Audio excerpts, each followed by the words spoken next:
Market तो अपनी चाल चलता रहता है, लेकिन स्टॉक्स की बात करें, जब भी मार्केट में ज़रा सी भी रिकवरी आती है स्टॉक्स अपना काम कर जाते हैं। जैसा कि हमने कल और आज में देखा, मार्केट में ज़रा सी रिकवरी आई, लेकिन कुछ अच्छे स्टॉक्स की बात करें, वो जो जिस लेवल के आसपास से करेक्ट हुए थे उसी लेवल के आसपास आ गए और कुछ स्टॉक्स तो उसके भी ऊपर चले गए।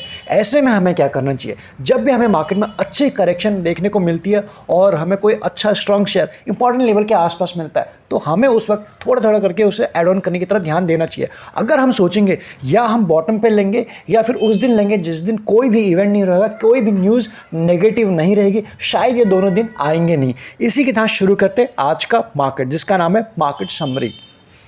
मार्केट की बात करें, आज के दिन एक हमें बाउंस बैक वापस से दिखाई पड़ा, प्लस जिस लेवल की हमारी बात पिछले 2 दिन से हो रही है 17,000 का एक लेवल, वो लेवल आज के दिन तो नहीं आया, लेकिन कल के दिन हमें वो दिखाई पड़ सकता है। वापस से अगर बात करें, जिस तरह से 16,400 के आसपास शॉर्टिंग के लिए लेवल्स बिल्कुल ठीक नहीं था, वापस से जिस लेवल के आसपास अब मार्केट आ चुका है, इन लेवल के आसपास अगर आप इंडेक्स में शॉर्ट टर्म या फिर इंट्राडे ट्रेड करते हैं, वापस से risk and reward ratio favourable नहीं है। स्पेशली अगर बात करें आज के अपमूव के बाद जो सेंसेक्स क्लोज हुआ है 1% के ऊपर, निफ्टी की बात करें 1% से ऊपर, बैंक निफ्टी भी 1 से ऊपर, और सारे इंडेक्स आप यहां देख सकते हो 1 से ऊपर पॉजिटिव में हुआ है। एसजीएक्स निफ्टी आपको बिल्कुल 17,000 के आसपास झूलता हुआ नजर आ रहा है। ऐसे में यही लेवल है जो कल के दिन हमारे प्राइम फोकस पे होना चाहिए। मार्केट में क्या हुआ, पूरे दिन तो प्रीमियम E10 का काम हुआ, प्रीमियम के साथ खेला गया। जैसे ही 2:30 बजे मार्केट में एक शॉर्ट कवरिंग हमने देखने को मिली और उसके बाद सीधा 17,000 के आसपास तक पहुंचे।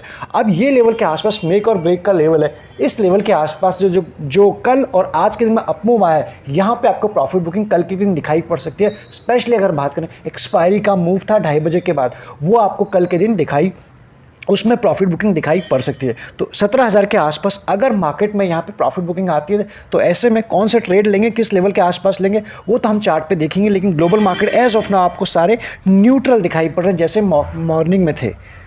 बात करें एरिया रेशियो के ऊपर, ये आज के दिन में बेहतरीन हुआ है। 1400 से ऊपर शेयर एडवांस बने। डिक्लाइन की बात करें 423 के आसपास। कल और आज तो बेहतरीन रहा है, कल रहेगा ये तो मार्केट ही बताएगा। अगर मार्केट में प्रॉफिट बुकिंग आई तो ये जो कलर है हमें रिवर्स होते भी दिखाई पड़ सकता है, यानी कि रेड की तरफ हमें ज़्यादा शेयर दिखाई पड़ सकते हैं। इसके बाद बात करें कि सेक्टर में जाके, एक भी सेक्टर आज के दिन लाल निशान में बंद नहीं हुआ। आप यहाँ देख सकते हो सभी में 1.5 से 2% की तेज़ी भरपूर बनी हुई थी।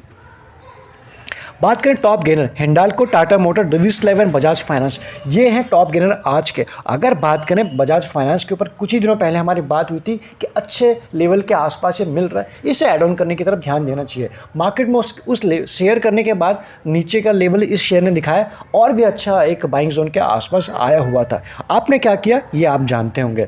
लूजर की बात करें अगर आज की, power grid, SBI life, Wipro and IOC, ये रहे टॉप लूजर। विप्रो की बात करें, एक अच्छा अपमूव आने के बाद ज़रा सा इसमें प्रॉफिट बुकिंग हुई है। अदरवाइज IT शेयरों की बात करें, स्टॉक्स की बात करें, अभी तो इनमें काफ़ी पोटेंशियल दिखाई पड़ रहा है।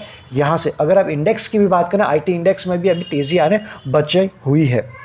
बात करें इसके बाद इंडिया विक्स वापस से आज के दिन कूल ऑफ हुआ है, 16.58 के आसपास आया। आज तक तो ठीक है, अभी एज ऑफ नाउ तो बिल्कुल टेंशन के बाद बिल्कुल नहीं है। कल देखते हैं कल किस तरह से काम होता है।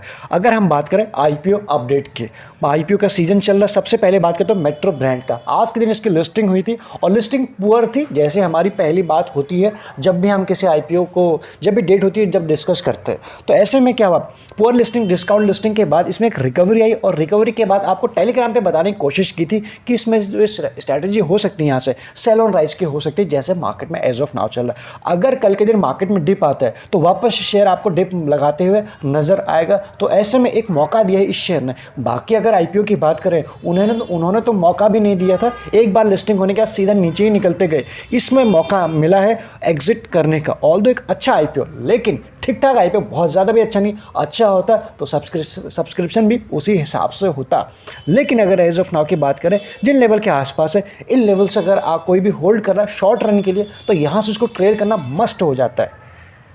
दूसरे IPO की बात करें जो एज ऑफ मार्केट में लाइव है, यानी CMS की बात करें, सेकंड डे के कंप्लीट के बाद इसका जो डेटा है अभी भी काफ़ी पुअर है। आप यहाँ देख पाएंगे 0.66 टाइम ये सब्सक्राइब हुआ है। ऑल्दो इसमें एज ऑफ नाउ जो हमारा डिसीजन बन रहा है, इसमें अप्लाई करने की नहीं करने की बन रही है, मतलब नहीं करेंगे। बट फाइनल डेटा कल के दिन देखेंगे, उसके बाद ही कोई भी डिसीजन लेंगे। इसके बाद बात करते हैं स्टॉक्स फॉर टुमारो। सबसे पहले बात करते हैं कार्बोरंडम, एक बेहतरीन क्वालिटी का स्टॉक्स है। अगर आप इसको नहीं जानते हैं, डिटेल वीडियो ऑलरेडी चैनल में पोस्ट किया है, सो दैट आप समझ पाएंगे इसके फंडामेंटल कैसे हैं, फाइनेंशियल कैसे हैं एंड ये कंपनी काम क्या करती है। वो तो रही दूसरी चीज़, यहाँ समझने की अगर कोशिश करें, जिन लेवल के आसपास से आ गया 925, एक रेजिस्टेंस के ऊपर की क्लोजिंग दी है। ऐसे में शेयर एक तो रेजिस्टेंस के ऊपर की क्लोजिंग दी है प्लस डे हाई के आसपास क्लोज हुआ है। अगर कल के दिन 925 के ऊपर सस्टेन होता है तो बड़े ही जल्दी आपको 950 और उसके बाद 1000 के लेवल दिखाई पड़ सकते हैं। इसलिए शेयर ये शॉर्ट टर्म स्विंग के लिए प्राइम फोकस पर डेफिनेटली होना चाहिए। अदरवाइज एक बेहतरीन क्वालिटी का स्टॉक्स है, हमारे रडार पर तो एटलीस्ट हमेशा रहता है। दूसरी बात करें दीपक नाइट्रेट, कल के दिन हमारी बात हुई थी कि ये एक ऐसा शेयर है कि अच्छे जोन पे चल रहा है एज ऑफ नाउ। आज के दिन में 2% से ऊपर का अपमूव देखा गया इसमें, इसने एंट्री के मौके भी दिए। ऐसा नहीं है कि कल के शेयर करने के बाद सीधा गैप के साथ ओपन हुआ, एंट्री का मौका ही नहीं दिया। आप यहाँ देख सकते हो चार्ट के फॉर्म में भी कई मौके दिए और उसके बाद अच्छे लेवल के आसपास क्लोज हुआ है। इसके अगर हम बात करें, आज का जो हाई लगा था 2340 के आसपास, इसका जो रेजिस्टेंस दिखाई पड़ रहा है यहाँ से 2400 के आसपास। अगर 2400 ये तो पहला टारगेट दिखाई पड़ रहा है, अगर इसके ऊपर सस्टेन होता है और उसके बाद तो हमें वापस से इसमें अच्छी रैली देखने को मिलेगी। ये सारे टारगेट हैं शॉर्ट रन के। अदरवाइज आप जानते हैं इतना बेहतरीन क्वालिटी का स्टॉक्स है, आने वाले टाइम में आपको 3000 से भी ऊपर मिलेगा जिस लेवल के आसपास से करेक्ट होके आया है। इसलिए अभी एज ऑफ नाउ ये शेयर बड़े ही अच्छे लेवल के आसपास मिला है, इससे आप एड ऑन करने की तरफ ध्यान लगा सकते हैं मीडियम टू लॉन्ग रन के लिए। बात करते हैं चार्ट एनालिसिस के लिए। कल और आज के अपमूव के बाद ये जो कैंडल आपको बनते हुए दिखाई पड़ रही है, यहाँ पे आप देख सकते हो ये था डाउन और उसके बाद कल की रिकवरी और उसके बाद आज की जो कैंडल आपको यहाँ पे दिखाई पड़ रही है दिस वन। तो ऐसे में मार्केट जिस लेवल को ब्रेक करके आया था 17,000, उसी के आसपास आ गया, उसी को टेस्ट करने के लिए एक बार वापस से आ गया है। ऐसे में अगर हम बात करें कल के दिन, ये देखना ज़रूरी होगा फर्स्ट हाफ में ही आधे एक घंटे में कि मार्केट 17,000 के आसपास कैसे रिएक्ट कर रहा है, क्या वहाँ से प्रॉफिट बुकिंग आ रही है। अगर प्रॉफिट बुकिंग आती है तो वापस से आप ये कह सकते हो जो रिसेंट के लोज हैं वो भी टेस्ट हो सकते हैं, यानी 16,400-500 के। कल ही नहीं होंगे लेकिन वो वापस से टेस्ट हो सकते हैं, इसके ऊपर आपका ध्यान लगाना ज़रूरी है। अगर 17,000 के ऊपर समहाउ मार्केट टिक जाता है, मार्केट है एक माइंड लेके कभी भी काम नहीं करना होता है, ऊपर भी जा सकता है नीचे भी जा सकता है, कुछ भी हो सकता है, ये हम और आप अच्छी तरीके से जानते हैं। इसलिए माइंड को ओपन रख के अगर काम करते हैं, 17,000 के ऊपर के हमें क्लोजिंग मिलती है तो आप ये समझ सकते हैं 17,200 जो एक इंपॉर्टेंट पहले रेजिस्टेंस का काम कर रहा था वो सपोर्ट का, वो एज ऑफ नाउ मार्केट उसे भी टेस्ट करने के लिए जा सकता है। इसलिए उसी हिसाब से हमें काम करना होगा। लेकिन जो इसकी प्रॉबिलिटी दिखाई पड़ रही है पिछले 2 दिनों से अपमूव क्या, कल के दिन अगर प्रॉफिट बुकिंग आएगी तो वो लेवल 17,000 या फिर मैक्सिमम अगर खिंच गया 1725 1750 के आसपास तक होगा, वहां से आपको प्रॉफिट बुकिंग दिखाई पड़ सकती है। ऐसे में हम क्या करेंगे, 17,000 का पुट लेके भी काम कर सकते हैं और 17,000 के ऊपर टिके ही नहीं और वहीं से घूमना शुरू हो गए तो पहला जो सपोर्ट हमें दिखाई पड़ेगा 900 का, पहला अपने आप में सपोर्ट रहेगा 900 का और उसके बाद 900 ब्रेक होता है तो उसके बाद 800 का। ये 2 सपोर्ट रहेंगे कल के लिए और 800 के बाद आप जानते हैं रिसेंट के लोज की तरफ हम बढ़ना शुरू हो जाएंगे जो निफ्टी ने 2 दिन पहले टच किए हुए हैं। तो इस तरह से हम देखेंगे 17,000 के अगर सस्टेन नहीं हो रहा है तो सीधा 17,000 का पुट लेके हम काम कर सकते हैं यहाँ पर, या फिर 16,900 का भी पुट लेके हम काम कर सकते हैं। बाकी क्या हुआ एग्जैक्टली आप इन चीज़ों को यहाँ देख सकते हो। यहाँ पे लो लगाने के बाद एक कल का अपमूव, कल क्लोजिंग के टाइम में प्रॉफिट बुकिंग आई लेकिन आज की क्लोजिंग के टाइम में हमें एक अपमूव देखने को मिला है, वो एक्सपायरी का गेम था। अब ये सस्टेन हो पाएगा नहीं हो पाएगा ये तो कल मॉर्निंग में ही क्लियर होने वाला है। अब आ जाओ बैंक निफ्टी के ऊपर। बैंक निफ्टी की बात करें, बड़ा ही क्लियर इसमें ट्रेंड बना हुआ है।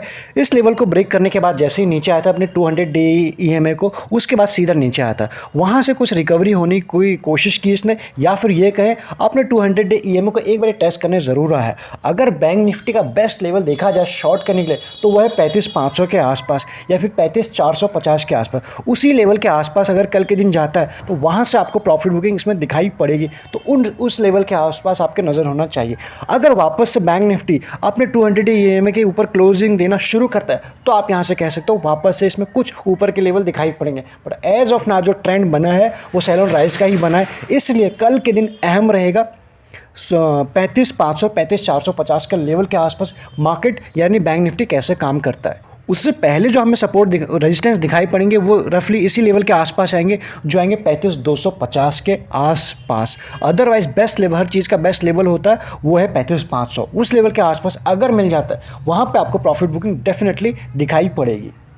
तो ऐसे में हम 3500 का पुट लेके भी काम कर सकते हैं कल के दिन। देखते हैं कल के दिन किस तरह से। ओपनिंग तो ठीक ठाक रह सकते हैं, लेकिन अगर क्लोजिंग की बात करें या फिर सेकंड हाफ की बात करें, इस वक्त हमें मार्केट में सेकंड हाफ में निफ्टी में या फिर बैंक निफ्टी में हमें हिकअप्स डेफिनेटली दिखाई पड़ सकते हैं।